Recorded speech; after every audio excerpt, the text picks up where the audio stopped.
اعوذ باللہ من الشیطان الرجیم بسم اللہ الرحمن الرحیم نحمدہ ونصلی علی رسولہ الکریم اما بعد۔ میرے محترم بزرگ دوستو، آج میں آپ کے سامنے جو ہے وہ غم اور ادائی قرض کے بارے میں، کیونکہ یہ قرضے کا مسئلہ جو ہے آج امت مسلمہ میں بہت ایک مسئلہ بن گیا ہے، تو اس کے لیے بڑے جامع دعا جو حدیث سے ثابت ہے وہ میں آپ کی خدمت میں پیش کرنا چاہتا ہوں، اور اس کے ساتھ ایک واقعہ اگر آپ اس پر عمل کریں گے تو اللہ کی ذات سے امید ہے آپ کے اوپر چاہے کروڑوں کا قرضہ ہو، اللہ اپنے فضل سے سب ادا کرا دے گا۔ حضرت ابو سعید خدری رضی اللہ تعالیٰ عنہ فرماتے ہیں کہ حضور اکرم صلی اللہ علیہ وسلم ایک دن مسجد میں تشریف لائے تو اچانک آپ صلی اللہ علیہ وسلم کی نظر ایک انصاری شخص پر پڑی جنہیں ابو امامہ کہا جاتا تھا۔ حضور صلی اللہ علیہ وسلم نے فرمایا، ابو امامہ کیا بات ہے، تم آج مسجد میں نماز کے وقت کے علاوہ دوسرے وقت میں بیٹھے ہو؟ انہوں نے کہا، یا رسول اللہ صلی اللہ علیہ وسلم، غموں اور قرضوں نے مجھے گھیر لیا ہے۔ کیا فرمایا انہوں نے؟ غموں اور قرضوں نے مجھے گھیر لیا ہے۔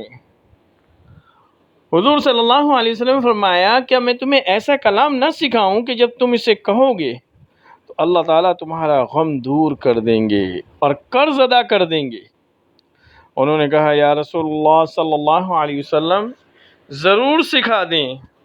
حضور صلی اللہ علیہ وسلم نے فرمایا، صبح اور شام یہ دعا پڑھا کرو، اللہم انی اعوذ بک من الہم والحزن وَأَعُوذُ بِكَ مِنَ الْعَجْزِ وَالْكَسْلِ وَأَعُوذُ بِكَ مِنَ الْجُبْنِ وَالْبُخْلِ وَأَعُوذُ بِكَ مِنْ غَلَبَةِ الدَّيْنِ وَقَهْرِ الرِّجَالِ۔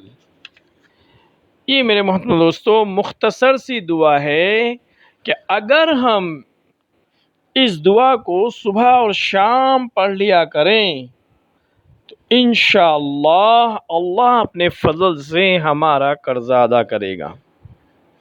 پھر میں ایک دعا کو دوبارہ دہراتا ہوں تاکہ آپ کی سمجھ میں بھی آئے اور آپ اس کو یاد بھی کر لیں اور عمل میں لائیں۔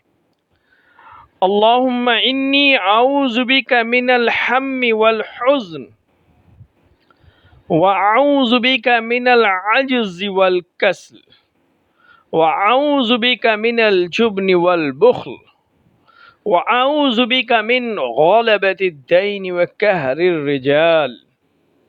یہ میرے محترم دوستو اللہ کے نبی صلی اللہ علیہ وسلم نے یہ دعا بتائی ہے۔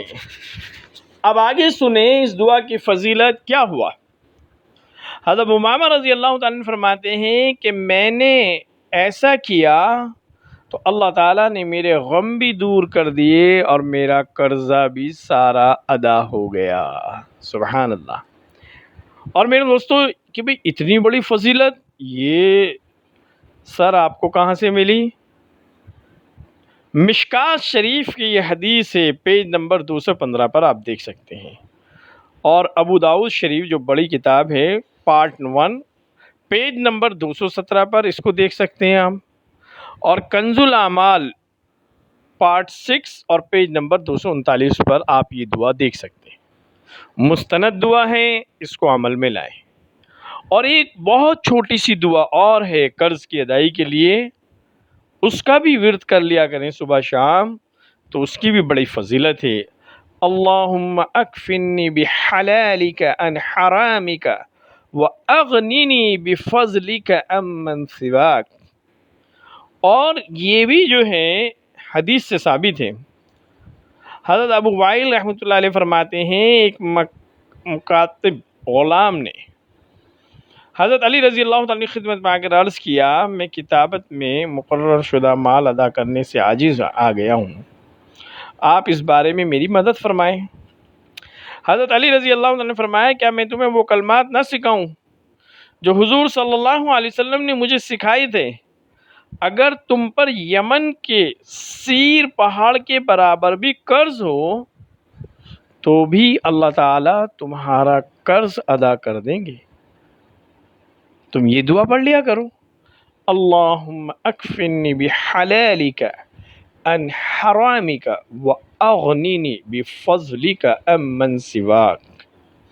ایک مرتبہ اور سن لیں، اللہم اکفنی بحلالک عن حرامک وأغننی بفضلک عمن سواک۔ اور یہ دعا ترمذی شریف میں پارٹ 2 پیج نمبر 157 پر، نہیں پارٹ 2 اور پیج نمبر غالباً 197 پر، ہاں یس کنفرم 197 پر ہے، اور کنز الاعمال پارٹ 6 اور 238 پر یہ دعا موجود ہے۔ تو میرے محترم دوستو، یہ دو دعائیں جو ہیں غم سے نجات کے لیے اور قرض کی ادائیگی کے لیے بہت ہی مجرب نسخہ ہے، اور الحمدللہ کئی لوگوں کو الحمدللہ میں نے بتایا تو اللہ کا فضل ہے کہ ان کو فائدہ ہوا۔ آپ بھی اس پر عمل کریں، ان دو دعاؤں کا اہتمام کریں۔ جب آپ 2-4 بار جو ہے پڑھیں گے تو انشاءاللہ یاد ہو جائے گی، اور پھر اس کی آپ برکت دیکھیں، اللہ پاک آپ کے سارے قرض کو دور کر دے گا، کیونکہ حضور پاک صلی اللہ علیہ وسلم نے حضرت علی رضی اللہ عنہ سے فرمایا تھا کہ یمن کے سیر پہاڑ کے برابر بھی اگر تم پر قرض ہو تو اللہ تعالیٰ تمہارے قرض کو ادا کر دے گا۔ اور قرض کے تعلق سے ایک بڑا ہی عجیب واقعہ جو درود کی فضائل درود کے اندر جو ہے کتابوں میں علماء اکرام نے نقل کیا ہے، ایک دوست نے اپنے دوست سے 3000 درہم جو ہے کچھ وقت کے لیے ادھار لیے۔ اب وہ وقت مقررہ پر جو ہے دوست نہیں ادا کر سکا۔ اب اس دوست نے اس سے تقاضا کیا کہ بھئی تم میرا جو ہے قرض ادا کر دو، جو تم نے مجھ سے قرضہ لیا ہے مجھے ضرورت ہے واپس دو۔ اس نے کہا بھئی میں جو ہے آپ کا جو ہے قرض ابھی نہیں دے سکتا، میں معذرت چاہتا ہوں، میرے پاس تو ہے نہیں۔ اس نے کہا نہیں بھئی مجھے جو ہے اپنا قرضہ چاہیے، مجھے ضرورت ہے۔ بہرحال اس نے جو ہے مقدمہ ڈال دیا۔ اب یہ مقدمہ جو ہے جج صاحب کے پاس جب پہنچا تو جج صاحب نے اس کو بلایا اور کہا بھئی آپ کے اوپر ان کا 3000 روپے کا 3000 درہم کا قرضہ ہے، آپ اس کو ادا کریں۔ اس نے کہا جج صاحب میں جو ہے کاروبار کے اندر بالکل فیل ہو چکا ہوں، میرا بزنس فلاپ ہو گیا، اور اب میں اس پوزیشن میں نہیں ہوں کہ میں اس کا قرض ادا کر سکوں۔ تو جج صاحب نے کہا بھئی آپ کو یہ قرض تو ادا کرنا پڑے گا، اور اگر آپ نہیں ادا کرتے ہیں تو آپ کے پاس صرف 30 دن کا ٹائم ہے۔ 30 دن کے اندر اگر آپ نے قرضہ ادا کر دیا تو ٹھیک ہے، نہیں تو آپ کو پھر جیل جانا پڑے گا۔ بہرحال وہ شخص بڑی مایوسی کے ساتھ جو ہے باہر آیا، کورٹ سے باہر آنے کے بعد گھر پر آیا اور بڑا ہی افسوس میں اور سوچتا رہا میں کیا کروں۔ بس اس کے ذہن میں جو ہے اللہ پاک نے اس نے کہیں درود کے فضائل پڑھ رکھے تھے۔ اللہ کے نبی صلی اللہ علیہ وسلم نے ارشاد فرمایا جس کا مفہوم ہے کہ جو شخص کثرت سے مجھ پر درود پڑھے اللہ جل شانہ اس کی تمام پریشانیوں کو دور کر دے گا۔ اب اس کا اس بات پر یقین تھا۔ اس نے سوچا اب کوئی شکل تو نظر آ نہیں رہی، کاروبار بزنس میرا فلاپ ہو گیا، اب کچھ کرنا تو ہے ہی نہیں، چلو درود پاک کا ہی اہتمام کرتا ہوں۔ اور اس نے جو ہے اہتمام کے ساتھ درود پاک صبح سے لے کے شام تک درود پاک کا اہتمام شروع کر دیا۔ ہاں لیکن ایک بات یاد رکھیے، نماز کے اہتمام کے ساتھ، کیونکہ فرض نماز کو چھوڑ کر کوئی بھی عمل جو ہے وہ جو ہے فائدہ پوری طرح سے نہیں دے سکتا۔ بہرحال نماز کا اہتمام کرتے ہوئے اور وہ درود پاک کا اہتمام کرتا رہا، صبح سے لے کے شام تک درود پاک پڑھتا رہا۔ 27 دن گزر گئے اور کوئی مسئلہ اس کو حل نظر نہیں آ رہا تھا۔ 27ویں شب میں جب وہ درود پاک کا اہتمام کرتے ہوئے باوضو سویا تو جناب رسول اللہ صلی اللہ علیہ وسلم اس شخص کے خواب میں تشریف لائے اور آپ صلی اللہ علیہ وسلم نے اس سے ارشاد فرمایا کہ تمہارا قرض جو ہے وہ ادا ہو جائے گا، اور علی بن عیسیٰ جو وزیر ہیں ان کے پاس جاؤ اور ان سے کہہ دینا وہ تمہارا قرض ادا کر دیں گے۔ اب وہ جب صبح اٹھا تو بڑا خوش ہوا، اور درود پاک کا 28ویں دن بھی اس نے اہتمام کیا، لیکن وہ سوچنے لگا کہ اللہ کے نبی صلی اللہ علیہ وسلم نے یہ ارشاد تو فرما دیا اور برحق ہے، کیونکہ اللہ کے نبی صلی اللہ علیہ وسلم کی حدیث ہے جس کا مفہوم ہے جس نے خواب میں مجھے دیکھا گویا اس نے مجھے ہی دیکھا، شیطان کو اتنی ہمت نہیں ہے کہ خواب میں وہ میری شکل بنا کر آ جائے۔ اب وہ سوچنے لگا کہ اب میں علی بن عیسیٰ وزیر کے پاس جاؤں اور یہ بات کہوں کہ بھئی آپ میرا قرضہ ادا کر دیں، تو ظاہر سی بات ہے وہ مجھ سے دلیل مانگ سکتے ہیں، بھئی اس بات کی کیا دلیل ہے کہ جناب رسول اللہ صلی اللہ علیہ وسلم نے یہ بات آپ سے فرمائی ہے اور آپ کے خواب میں تشریف لائیں، آپ کو خواب میں جو ہے زیارت ہوئی آپ صلی اللہ علیہ وسلم کی۔ سوچنے لگا۔ 28ویں شب جو ہے پھر وہ درود پاک پڑھتا رہا، پھر دن گزرا 29واں، اب ایک دن رہ جاتا ہے۔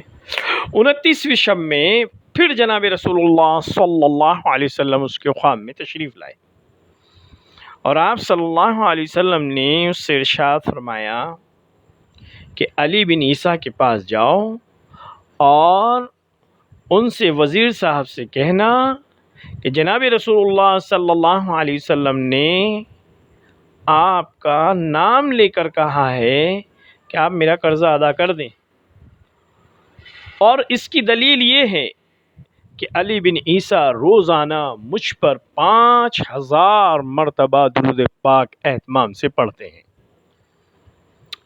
اور یہ راز صرف علی بن عیسیٰ جانتے ہیں یا ان کا رب اللہ جانتا ہے۔ جب جناب رسول اللہ صلی اللہ علیہ وسلم نے یہ ارشاد فرمایا خواب میں، تو وہ شخص جو ہے بیدار ہوا اور بڑا خوش ہوا کہ چلو اللہ کے نبی صلی اللہ علیہ وسلم نے دلیل کے طور پر یہ بات کہہ دی۔ اب وہ شخص جو ہے علی بن عیسیٰ وزیر صاحب کے پاس حاضر ہوا، اور خدمت میں حاضر ہونے کے بعد کہا کہ مجھے آپ سے ضروری بات کرنی ہے۔ وزیر صاحب نے کہا ٹھیک ہے بتائیے۔ اس نے سارا واقعہ خواب کا پیش کیا، تو وزیر صاحب نے کہا کہ آپ کے پاس کیا دلیل ہے، میں کیسے مان لوں کہ اللہ کے نبی صلی اللہ علیہ وسلم نے آپ کے قرضہ ادا کرنے کے لیے مجھے کہا ہے؟ اس شخص نے کہا کہ آپ جو روزانہ 5000 درود پڑھتے ہیں جس کو آپ جانتے ہیں یا آپ کا رب جانتا ہے، یہ اللہ کے نبی صلی اللہ علیہ وسلم نے مجھ سے خواب میں بتایا ہے، دلیل دی۔ عیسیٰ بن علی بن عیسیٰ وزیر صاحب کی آنکھوں میں آنسو آ گئے، اور نے کہا آپ صلی اللہ علیہ وسلم نے سچ فرمایا اور تم اپنے دعوے میں سچے ہو۔ تو وزیر صاحب نے خوشی میں 3000 درہم جو ہے فرمایا یہ لو آپ کی یہ قرضے کی ادائیگی کے۔ فرمایا ٹھہرو، 3000 اور دیا اور فرمایا کہ یہ میری طرف سے انعام ہے کہ آپ نے مجھے اتنی اچھی بشارت دی کہ جناب رسول اللہ صلی اللہ علیہ وسلم آپ کے خواب میں تشریف لائے، اور گویا میرا 5000 درود پاک کا نذرانہ اللہ کی بارگاہ میں قبول ہو رہا ہے۔ اور فرمایا پھر جو ہے علی بن عیسیٰ وزیر نے 3000 مزید اور دیے، اور فرمایا ان 3000 درہم سے آپ اپنا نیا کوئی بزنس سٹارٹ کر لیں۔ اب یہ شخص 9000 درہم لے کر بڑی خوشی واپس آیا۔